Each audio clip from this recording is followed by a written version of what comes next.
Hi hello வணக்கம். குழந்தைகள்லாம் வேணாம், திருமணம் அப்படின்னு செஞ்சுக்க வேண்டிய அவசியம் கிடையாது அப்படின்னு சொல்லி நடிகை நித்யா மேனன் ஒரு பேட்டி ஒன்று கொடுத்துருக்குறாங்க. அவங்க 8 வயதுலேருந்து ஹனுமன் அப்படிங்கிற திரைப்படத்தில், அதுவும் இங்கிலீஷ் மூவியில் நடித்து, அதுவும் குழந்தை நட்சத்திரமாக நடித்து தான் அறிமுகமானாங்க. பெங்களூரை பிறந்த நம்ம நித்யா மேனன் கன்னடம், தெலுங்கு, தமிழ், மலையாளம் உள்ளிட்ட பல திரைப்படங்கள் பார்த்தீங்கன்னா மொழிகளில் நடிச்சிருக்கிறாங்க. 2006 கன்னடத்தில் வெளியான 7 o'clock அப்படிங்கிற படத்தில் துணை கதாபாத்திரத்தில் நடிச்சிருக்காங்க நித்யா மேனன். 2008 மோகன்லால் நடிப்பில் மலையாளத்தில் பார்த்தீங்கன்னா ஆகாஷ கோபுரம் அப்படிங்கிற திரைப்படத்திலையும் ஹீரோயினியா நடிச்சது பார்த்தீங்கன்னா அறிமுகமாயிருந்தாங்க. ஒரு நடிகையா மட்டுமல்லாமல் பாடகியாகவும் தன்னுடைய அடையாளத்தை பார்த்தீங்கன்னா பெற்றிருக்கிறாங்க நித்யா மேனன்.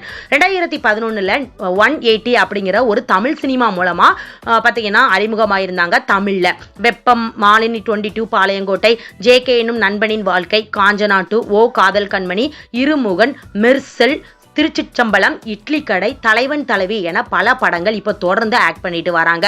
தனுஷின் திருச்சிற்றம்பலம் அப்படிங்கிற படத்துக்கான தேசிய விருதும் பார்த்தீங்கன்னா பெற்றிருக்காங்க.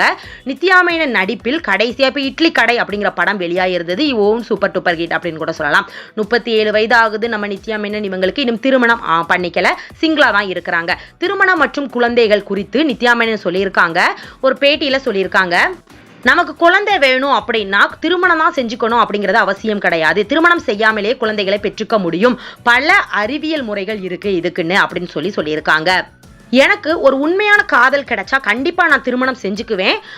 திருமணம் ஆகவில்லை அப்படிங்கிறதுக்கு வாழ்க்கை ஒன்றும் நின்று போகிறது கிடையாது. குழந்தைகள் ஒன்றும் இல்லை அப்படிங்கிறதுக்காக வாழ்க்கை இதோட வீணா போனது அப்படின்னு சொல்லி எந்த ஒன்றும் கிடையாது அப்படிங்கிற மாதிரி பார்த்தீங்கன்னா சொல்லியிருக்காங்க. இவங்க சொன்னதை வச்சு நீங்கள் என்ன நினைக்கிறீங்க? திருமணம் பண்ணிக்கணும், குழந்தை பெற்றுக்கணும் அப்படின்னு சொல்லி நினைக்கிறதுல திருமணமே வேணாம், குழந்தை எனக்கு மட்டும் போதும் அப்படின்னு சொல்லி, ஏன்னா நிறைய முறைகள் இருக்குது, IVF அண்டு குழந்தை தத்தெடுக்கிறது, அந்த மாதிரி. இதை பற்றி நீங்கள் என்ன நினைக்கிறீங்க? இவங்க சொன்ன கருத்துக்கு நீங்கள் என்ன கருத்து சொல்கிறீங்க அப்படிங்கிறத கீழே கமெண்ட் பண்ணுங்கள். நெக்ஸ்ட் வீடியோ பார்க்கறதுக்கு முன்னால் நம்ம நியூஸ் சேனலை மறக்காமல் சப்ஸ்கிரைப் பண்ணுங்க, பக்கத்தில் இருக்க பெல் ஐகானையும் மறக்காமல் கிளிக் பண்ணுங்க. பார்த்தா நான் போடுற வீடியோ உங்களுக்கு நோட்டிஃபிகேஷனில் வரும். தேங்க்யூ.